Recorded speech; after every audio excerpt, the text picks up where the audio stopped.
ला चाल्या करता धरती हल्ला करती रे।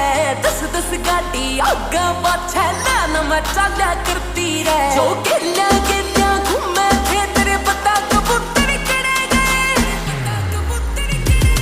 जो असले लाला दे में थे वे डिस्ट्रीब्यूटर किड़े गए। जो भाई भाई रखे थे वे शार्प शूटर किड़े गए। अरे फूक तगा सबड़े से के काम अधूरा रहा बता जे खागड़ बूढ़ा हो जा तो